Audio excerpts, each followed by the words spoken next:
I started my career in Detroit at Motown Records in 1966 through 1971. From there, I then went to a studio called Apostolic Studios. It was on 10th Street in New York. It was the world's first 12-track studio. I recorded Frank Zappa, The Mothers of Invention, down there. From there, I went on to Record Plant, where I did several albums with Jimi Hendrix. And you know what? Sometimes it's so crazy. Oh, here I am, climbing the mountains, and what about you? From there, I went to Media Sound, where I got actively involved in production. I recorded all the Kool and the Gang hits. I discovered Gloria Gaynor and produced Never Can Say Goodbye.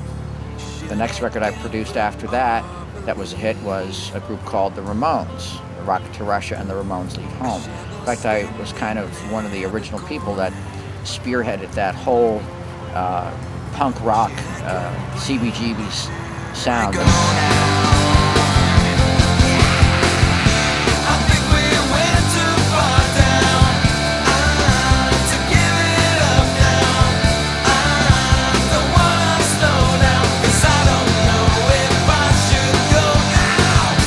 Also went on to produce Crash Landing for Jimi Hendrix and a record called Midnight Lightning. Now these records were kind of unique because Jimmy had died, and I was one of the few people that knew where everything was. And in fact, we had to actually rebuild a lot of Crash Landing from other bits and pieces of other recordings to make that album. And it went platinum. And then Midnight Lightning was the next record in succession from Crash Landing, and that also went gold. From there, I produced the Talking Heads 77. That was their first record. After that, I produced the Star Wars, the Miko Star Wars, which was the instrumental hit record on them. After that, I produced Ozzy Osbourne.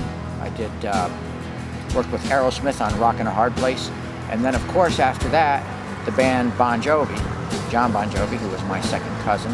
I worked very hard to not only to produce the record, but also secured the deal, the recording contract that he had with Polygram.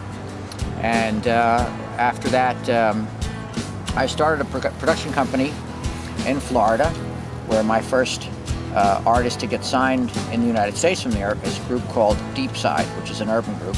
They're on Jive Records as part of VMG. And also, it was Florida where I met Derek Lopez. No direction. Run, I'm lost in here. No direction. I've never felt this way before. Direction. Nothing's wrong with this mic. I don't like this mic. Do you have to be in here with that? I can't hear myself. There's something wrong with the note of this ad. Playing too busy, Tony. Play it straight. Out! I can't hear myself. Some more echo. Some more echo in the headphones, please. I can't. More highs. Can't hear myself. I need a break. After meeting Derek, I became very interested in him as a talent, and we recorded and produced together the NoEnd record featuring Derek, singing in English. And I wanted him to do that because I felt that that would not only give him an American presence, but I think that people in South America might appreciate something like that because it's different, and he's so talented as a writer and a singer that he's able to make that happen. I like the way she moves,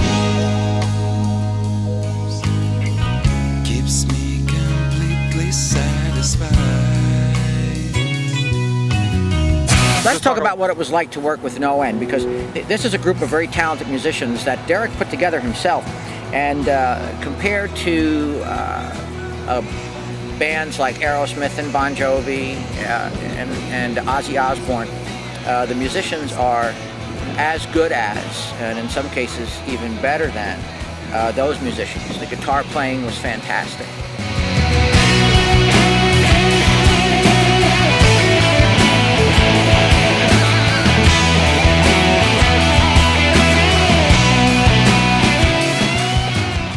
My first impression of Chris, of course, was here's somebody who was from New York City. He sounded and talked exactly like somebody from New York City.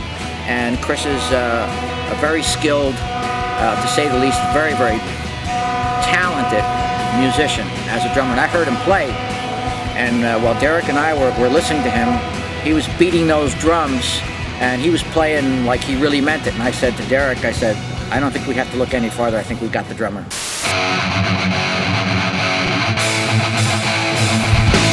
One of the unique things about NoEnd is there are two singers in NoEnd. There's Matt and there's Derek. And Derek has more of a lower voice, sings in the lower register, and Matt sings a lot of the higher parts. So that sets them apart too as a band. So now we have an American sound with two singers that specialize in where their vocal positioning is, and that also gave it unique character. So the sound of NoEnd is unique. In working with NoEnd in the studio, there are a lot of parallels to like working with Aerosmith or Ozzy or Bongiovi and the Ramones, but without the drugs, of course. And we have two singers in NoEnd, and that makes it uniquely different.